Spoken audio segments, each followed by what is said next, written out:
Oi gente, tudo bem com vocês? Vamos dar seguimento aqui na nossa segunda aula de agricultura. Vamos falar agora de alimentos transgênicos. Bom, a gente parou falando na aula anterior de alimentação orgânica, de agricultura orgânica. Agora a gente vai falar um pouco sobre os alimentos transgênicos. Os alimentos transgênicos, eles são conhecidos por ser geneticamente modificado. Então, eles possuem fragmentos de DNA de outros organismos vivos que são misturados no seu próprio DNA. Algumas características desses alimentos transgênicos são melhor qualidade do produto final, aumento da resistência a determinadas pragas de cada cultura, melhor resistência aos agrotóxicos que são utilizados e aumento da produção e do prazo de estocagem. Existem alguns riscos, alguns cuidados que devem ser tomados, porque os alimentos transgênicos podem causar algumas alergias, pode levar ao aumento da resistência a antibióticos e o aumento de substâncias tóxicas que são ingeridas. A agricultura, ela recebe um certo fomento, né, do governo, de todo o estado, e esse fomento ele pode ser em forma de crédito rural. A gente tem o PRONAF, que é o Programa Nacional de Fortalecimento à Agricultura Familiar. Esse programa ele dá crédito aos pequenos produtores para que eles possam custear e financiar alguns investimentos na sua propriedade. Esse dinheiro pode ser utilizado para compra de insumos, adubos, sementes e para contratação de serviços.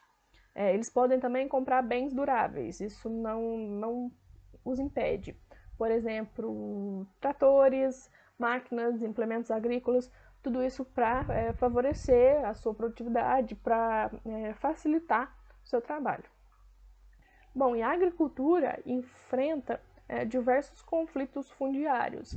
Desde a Revolução Francesa, existem relatos de conflitos fundiários. Aqui tem um texto que vai explicar um pouquinho, um trecho de um texto que explica um pouquinho para vocês o que são os conflitos fundiários. A disputa pela posse e pela propriedade das terras rurais gera conflito agrário, o que, segundo a doutrina, é a situação de antagonismo explícito ou potencial entre as pessoas físicas ou jurídicas, detentoras de imóveis rurais a qualquer título, e trabalhadores que demandam providência do poder público para a promoção de seu acesso à terra e para a execução das ações previstas nos programas, projetos de reforma agrária e desenvolvimento rural. Então as pessoas elas se revoltam por precisar depender da providência do poder público. Então elas se revoltam e isso causa os conflitos fundiários. Algumas características dos conflitos fundiários no Brasil. Os conflitos no campo brasileiro ocorrem principalmente na região norte. Estudos já relataram, dados estatísticos, que metade dos conflitos, mais da metade dos conflitos que ocorrem no campo brasileiro ocorrem na região norte, principalmente no estado de Rondônia. Além da razão comum dos conflitos, que é a concentração de terras, na região norte muitos conflitos são causados pela expansão da indústria extrativista. Os conflitos no campo brasileiro têm como causa principal a concentração de terra, que é a concentração de uma grande extensão de terra na mão de poucas pessoas, ou apenas de uma pessoa, e muitas pessoas com uma pequena porção de terra. Né? Então, eles lutam para essa igualdade, para essa redistribuição da terra de uma forma mais igual, mais igualitária. Os conflitos no campo brasileiro originam movimentos sociais que buscam a reforma agrária. As desigualdades no campo geram revolta nos trabalhadores rurais, o que possibilita a formação de grupos articulados, como o Movimento dos Trabalhadores Rurais Sem Terra, que é o MST, que reivindica a reforma agrária através da ocupação de latifúndios como forma de pressionar o governo a distribuir melhor as terras. O principal grupo que reivindica a reforma agrária é o MST, que é o Movimento dos Trabalhadores Rurais Sem Terra. Esse grupo ele foi criado, né, ele é originário da cidade de Cascavel, no Paraná, desde 1984, e hoje ele está presente em 24 estados brasileiros e faz parte da Vila Campesina, que é a maior organização internacional composta por camponeses no mundo. A forma de atuação do MST, segundo os seus componentes, é a ocupação. E segundo os seus opositores, que são os proprietários de terra, as pessoas que estão contra eles, é invasão. Segundo eles, o que eles fazem é ocupação. E segundo os seus opositores, é invasão o que eles fazem. Mas eles fazem isso apenas em terras que são consideradas improdutivas, segundo eles. A reforma agrária é exatamente o que eles reivindicam, a reorganização de terras no campo, que é essa melhor distribuição, porque existem grandes porções de terra concentradas na mão de um ou de poucos proprietários, que vão ser divididas em pequenas porções e distribuídas aos outros donos, né, distribuída de forma igual entre todos os componentes do assentamento. E aí a gente tem as formas de distribuição da terra. A distribuição massiva de terra, que são para membros de um grupo, né, de um movimento de revolução, por exemplo, como foi o que aconteceu na Revolução Francesa, que as terras da igreja e dos nobres foram distribuídas entre a burguesia vencedora e os aliados, certo? Então, eles pegam essa quantidade de terra e dividem entre um grupo de pessoas. Tem a distribuição de terras do Estado, que ocorre durante o processo de colonização de uma área que é considerada desértica ou desabitada.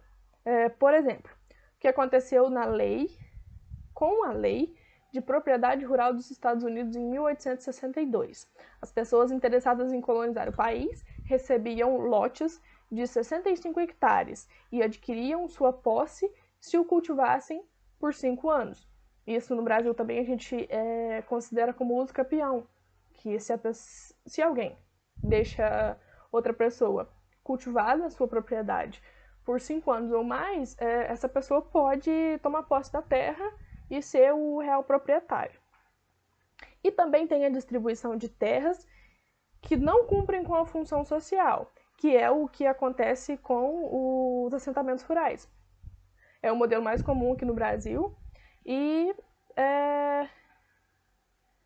a ferramenta dos movimentos sociais que visam o acesso à terra. Estes grupos realizam assentamentos rurais, ou seja, se estabelecem em uma porção de terra que consideram sem função social, e na expectativa de que ela seja desapropriada e distribuída entre os membros do assentamento.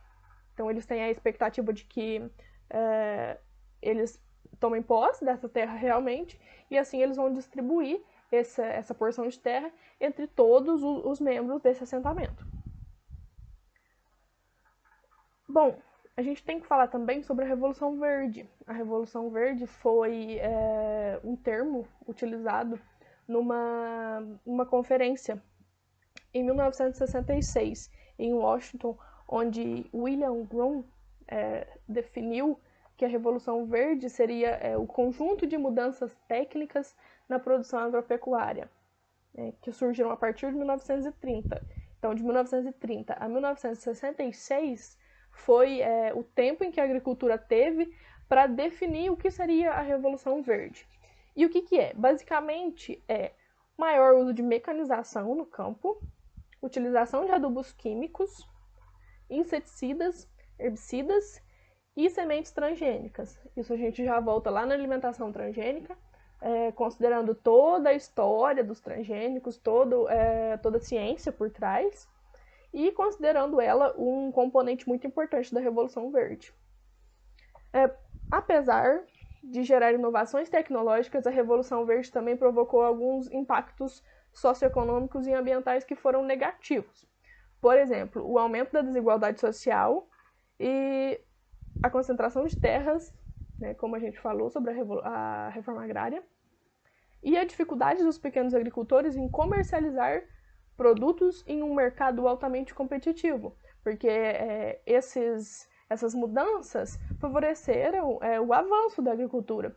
Então, a quantidade de agricultores também aumentou, e isso dificultou o mercado, que o mercado ficou mais competitivo, então os pequenos produtores tiveram uma certa desvantagem aí. E agora a gente tem que falar sobre o papel da mulher na agricultura. A mulher está sempre avançando e conquistando cada vez mais seu espaço. Em 2017, o IBGE identificou 947 mil mulheres responsáveis pela gestão de propriedades rurais, né? Esses dados mostram que de 2006 a 2017, o número de mulheres aumentou em 13%. Isso é muita coisa e a tendência é sempre aumentar, e tomara mesmo que aumente. Assim, cada vez mais, as mulheres têm um papel importante na evolução da lavoura e de toda a cadeia do agronegócio. E conforme a representatividade feminina ganha força, outras mulheres se inspiram e também buscam emprego no setor. Agora a gente vai falar de agronegócio. O Brasil é simplesmente o maior produtor mundial de café, laranja e cana-de-açúcar. O agronegócio é responsável por 31% dos empregos e 38% do total de exportação. O PIB do agronegócio brasileiro avançou 24,31% em 2020 e alcançou participação de 26,6% do PIB brasileiro, sendo que o PIB de 2019 era 20,5%, então ele aumentou aí 6%. Em valores monetários, o PIB do país totalizou 7,45 trilhões em 2020, sendo que o PIB do agronegócio chegou a 2 trilhões. Então a gente pode considerar aí uma porcentagem excelente, né? Bom, o PIB do agronegócio de janeiro a dezembro de 2020 versus de janeiro a dezembro de 2019 aumentou 24,31%, o que representa 387 bilhões de reais. Aqui a gente tem alguns dados que representam também a importância do agronegócio. A produção de grãos da safra 2021 segue com a maior da história, chegando aí a quase 300 milhões de toneladas. O comparativo do aumento da área de soja, isso é muito importante. A gente pode ver que em 2014 e 2015, o aumento da área de soja foi de 6,33%. Teve uma diminuição, depois subiu de novo. Agora, de 2019 para 2020, o aumento foi de apenas 1,7%. Considerando que a produtividade sempre foi aumentando e o aumento da área não está aumentando tão da mesma forma, isso é muito positivo e isso é reflexo de tecnologia, de ciência, de esforço, de agricultura sustentável, de agricultura tecnológica. E isso a gente tem que levar para frente, a gente tem que tentar cada vez mais valorizar isso. E a revisão da safra brasileira de soja de 2013 até 2020. A gente pode ver que de 2013 para 2014 aumentou só 0,1%. Mas aí, considerando de 2019 para 2020, aumentou quase 3,5%. Olhando aí em produtividade, passou de 86 para 124. Olha para vocês quanto que aumentou. E a tendência está sendo sempre aumentar, né? Cada vez aumentar mais. E agora, a gente vai falar sobre essa certa rixa. Brasil versus Estados Unidos na produção de milho. CNA Brasil. Para se ter a ideia da diferença abismal entre as duas potências mundiais, enquanto a produção média dos Estados Unidos ficou em 175 sacas por hectare, na safra 19/20, a média do Brasil fechou em 92 sacas por hectare. Ainda a produção por lá chegou a quase 346 milhões de toneladas, enquanto os brasileiros colheram 102 milhões de toneladas. Mesmo considerando a área dedicada à cultura, 33 milhões de hectares nos Estados Unidos contra 18,5 milhões no Brasil. A diferença impressiona. Bom, a gente pode perceber que os Estados Unidos produz bem mais do que o Brasil, né? Levando em consideração o milho, mas nada impede de que a gente alcance isso, que a gente alcance eles, e que o Brasil se torne também o maior produtor de milho. Mas a gente tem que considerar também que as condições dos Estados Unidos, que eles sempre produziram milho, eles são realmente pioneiros, então só de conseguir ser comparado já é uma vantagem muito grande, né? Agora, os principais cultivos do Brasil, né? Vamos começar aqui pelo mapa brasileiro. Grãos, a gente pode ver um pouco na região centro-oeste, um pouco lá no sul e um pouco lá no nordeste. Policultura, vai pegar na região sul, chegar até o sudeste e alguns pontos espalhados por todo o Brasil. Monocultura, tem só um pouquinho no nordeste, nada muito representativo. Pastagens, quase que o nordeste todo e um pouco do centro-oeste também. Alguns pontos na região norte, também pega bastante ali do sudeste. Floresta, a região norte se destaca, né? E no extrativismo, a região norte também se destaca, mas também tem alguns pontos que estão aí perdidos pelo resto do Brasil. Agora, a distribuição do valor da produção, Brasil 2019. A gente pode ver que a soja está em destaque, com 35% do valor da produção. Em seguida vem a cana, depois o milho, café, algodão, herbáceo, laranja, mandioca, arroz, banana, feijão e 16% é composto por outros produtos. Aqui a gente tem os 10 principais cultivos do Brasil, né, que se baseia o agronegócio. Bom, podemos começar pela cana, milho, café, algodão, laranja, tabaco, soja, arroz, mandioca e cacau. Cada um com as suas peculiaridades e todos muito importantes. E como deixar para trás o plantio direto, né? O plantio direto está sendo, assim como a agricultura de precisão, cada vez mais importante e muito utilizado, né? Cada vez é mais viável e as pessoas estão se conscientizando da importância, né, do plantio direto, que é uma técnica de semeadura onde não realiza o revolvimento do solo. Não tem gradagem, não tem aragem, não tem aração, não tem subsolagem, não usa grade niveladora, nada, não tem revolvimento do solo. Mas, como não existe nada que é 100% vantajoso, a gente precisa usar uma semeadora específica, que é uma semeadora que vai possuir um disco de corte, né, para cortar a palhada, para depois vir outra parte da semeadora, que vai abrir um pouco mais esse sulco e fazer o sulco na profundidade e na largura ideal para a liberação da semente, para que a semente fique coberta, mas também em contato com o solo. E aí a gente vai ter tipo um plantio 100%, um plantio tipo, muito bom e sem fazer o revolvimento do solo. Porque o revolvimento do solo, ele causa muita degradação, a gente vai voltar lá na aula anterior, onde vai falar de erosão, onde vai deixar o solo muito exposto, e aqui a gente vai aproveitar a palhada. Isso tudo é muito importante. A gente mantém inimigo natural no solo, isso é muito positivo. A gente tem que levar cada vez mais essas tecnologias da agricultura tradicional, da agricultura de precisão, da agricultura orgânica, da agricultura familiar, desenvolver cada vez mais e destacar, lógico, cada vez mais também na agricultura brasileira. Aqui estão as referências que eu utilizei.